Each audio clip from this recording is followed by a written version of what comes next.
नमस्कार, ज्ञानस्तु चैनल पर आप लोगों का स्वागत है। मेरा नाम है वरुण शर्मा। गैप हो गया काफ़ी, थोड़ा सा माइक की प्रॉब्लम की बात करी थी हमने शॉर्ट वीडियो में लास्ट में। तो आशा करता हूँ कि आप लोग ठीक होंगे और पढ़ाई को अपनी कंटिन्यूटी में बरत रहे होंगे। किसी भी प्रकार से आपने ढील नहीं डाली होगी, मैंने डाल दी थी, उसके लिए क्षमा।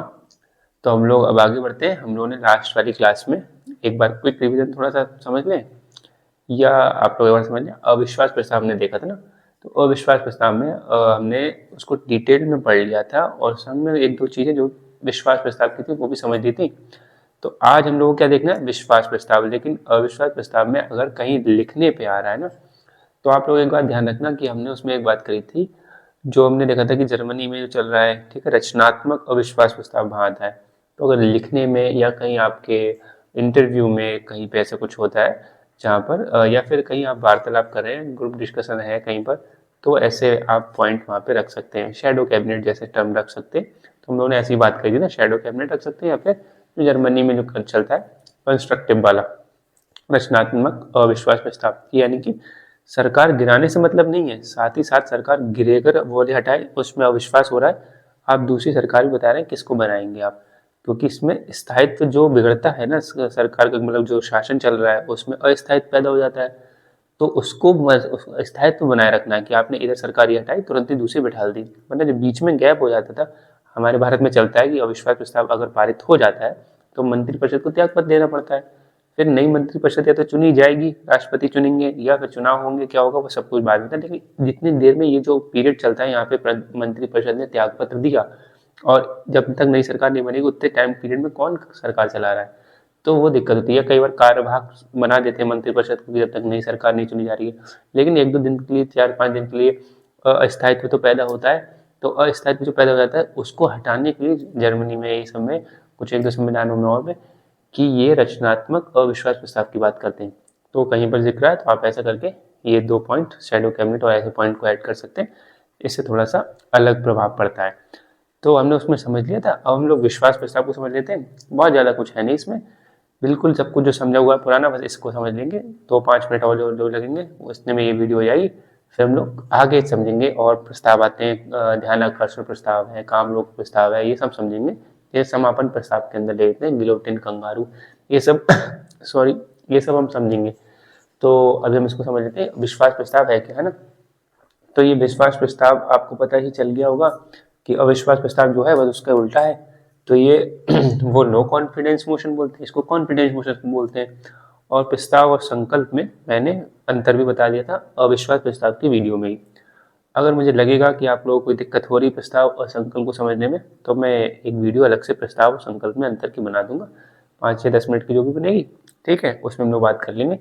तो अभी समझ लेते हैं बस। क्या मैं समझ रहा हूँ कि आप लोगों को प्रस्ताव का मतलब समझ में आ गया होगा, प्रस्ताव क्या होता है, संकल्प क्या होता है ना, मूल प्रस्ताव क्या है, वो चीज़। तो ये विश्वास प्रस्ताव जो है, इस प्रस्ताव को बिल्कुल अविश्वास का उल्टा ही समझ लीजिए।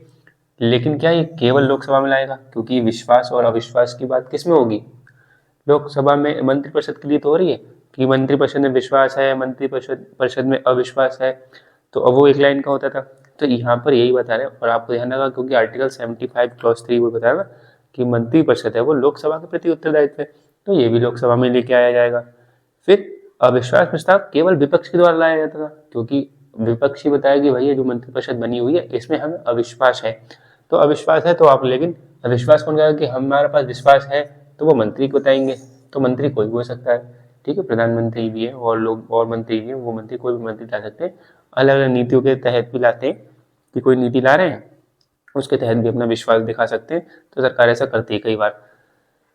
अब उसका उद्देश्य क्या होता है ये चीज समझ लें, बस कहीं पे अगर आ जाए तो है, वरना तो ये तो सब कुछ आपको पता ही है कि उद्देश्य अविश्वास प्रस्ताव, विश्वास नहीं होता, अविश्वास प्रस्ताव का उद्देश्य क्या होता है, सरकार गिराना। इसका उद्देश्य क्या होता है, सरकार बचाना, यानी कि बहुमत साबित करना।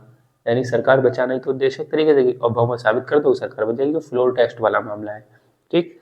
तो और साधारण बहुमत से इसको पारित कराना होता है कि आप लेके आएंगे तो आपको साधारण बहुमत से पारित कराना होता है, यानी कि आपको दिखाना है कि भाई जो सदस्य की संख्या है उपस्थित मतदान करने वालों की, उसमें हमारे पास बहुमत है। तो उस टाइम बाकी व्हिप जारी कर देते तो सब लोग आ जाते, वरना अगर मान लो 100 लोग आ गए तो 100 लोग में से 51 चाहिए। लेकिन जो 543 अगर है लोकसभा की, तो 543 को ही बुलाया जाता है। हर एक पार्टी व्हिप जारी कर देती है अपने अपने पार्टी के सदस्य को सबको बुलाती है और जो भी जिसका जिसका पक्ष होता है बता देता है कि विश्वास प्रस्ताव आया, तो पक्ष में विपक्ष में जहाँ वोट डालना होता है वो अपनी पार्टी विप जारी कर देती है। विप तो हमने पढ़ा था ना, सचेतक।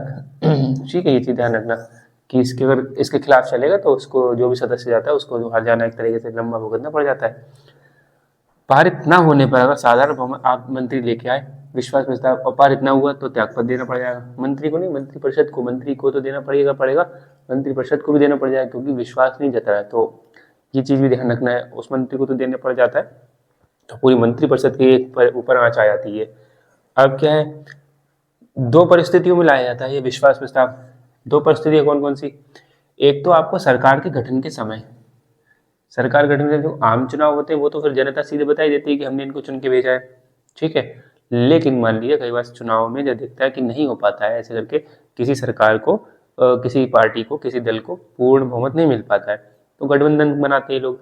तो फिर सदन में क्या होता है, सदन में आपको बहुमत सिद्ध करना होता है कि भाई जैसे एनडीए का गठबंधन चल रहा है ना, तो इन लोगों ने मिलके, बीजेपी और सब पार्टी ने, अन्य पार्टियों ने मिलके एक अपना आंकड़ा दिखाया कि भैया हमारे पास इतने सदस्य हो रहे हैं, जो बहुमत का आंकड़ा उससे ज्यादा है या उतना ही है जितना भी है, ठीक है।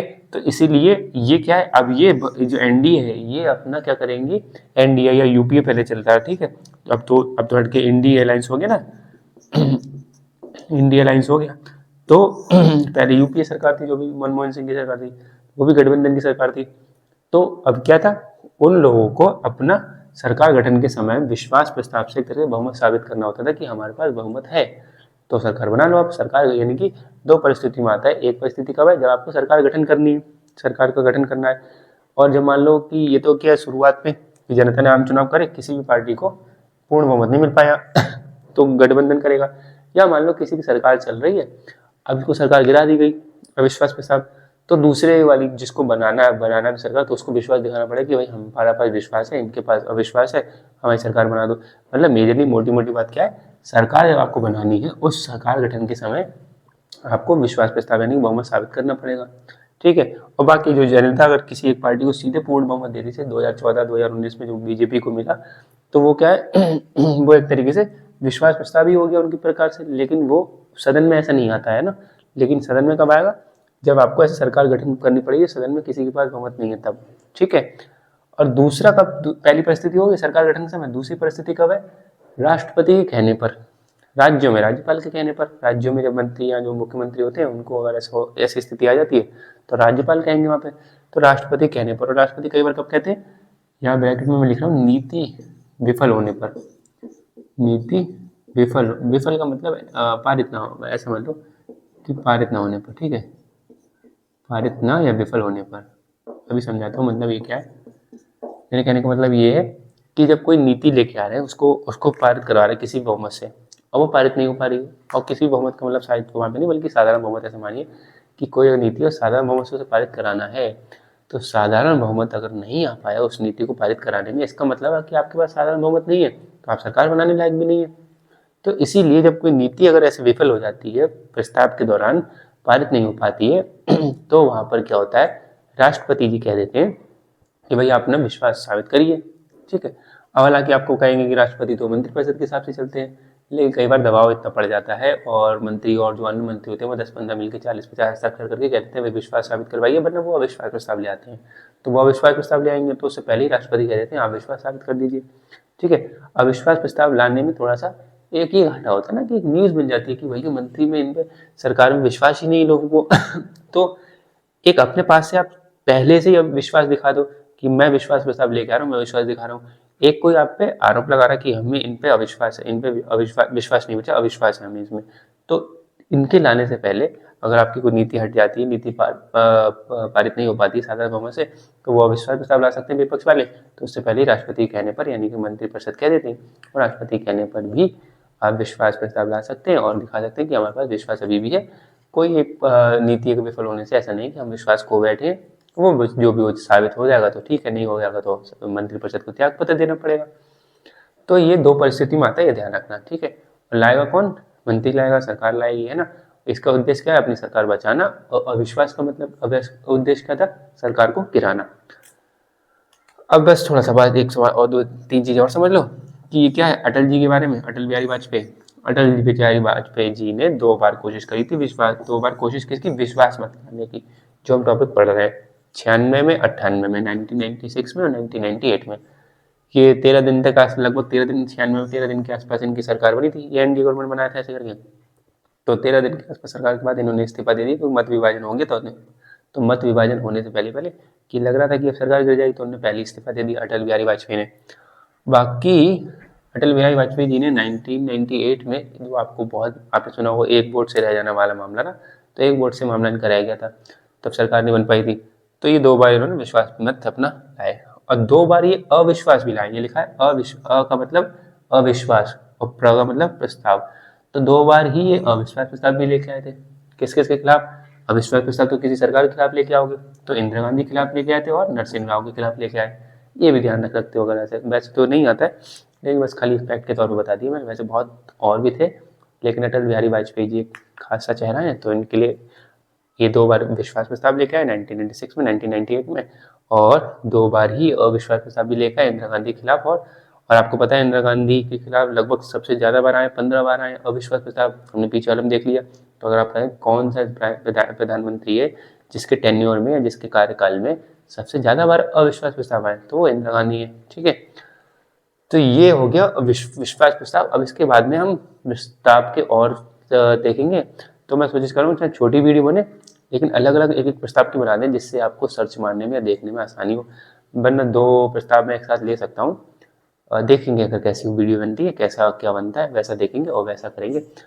तो ये आप देखिएगा, इतने टाइम में जो आपको पॉज मिला, तो उससे आप थोड़ा सा अभी वो बार लेके आएंगे। तो अभी थोड़ी वीडियो छोटी रखते हैं, जिससे आपको थोड़ा सा गाड़ी पटरी पे आने में आसानी हो जाए, फिर धीरे धीरे बड़ी की तरफ बढ़ जाएंगे, क्योंकि विस्तार से पढ़ाने में मजा आता है। हालांकि इसमें विस्तार का कुछ है नहीं, क्योंकि छोटा सा टॉपिक था, अविश्वास विस्तार में सब पढ़ चुके थे हम लोग। तो फिर ये नए माइक के साथ अपना अनुभव साझा करें। शॉर्ट्स में तो कुछ लोगों ने बताया कि हाँ ठीक वॉइस आ रही है, तो मैं वॉइस पूछना चाह रहा हूँ कि ठीक आ रही है नहीं आ रही है, कि आप लोग क्या है वीडियो देख रहे हैं। कुछ लोग नीरस पड़ गए थे इस बीच में, 1-2 लोगों ने थोड़ा सा शायद अनसब्सक्राइब भी कर दिया था, एक ने, किसी व्यक्ति ने, तो उन्हें लगा होगा कि आप शायद मेरे लिए आएगी कोई वीडियो, नहीं आएगी, बट हाँ आएगी ज़रूर, और इस पर बहुत सारी वीडियोज आएंगी।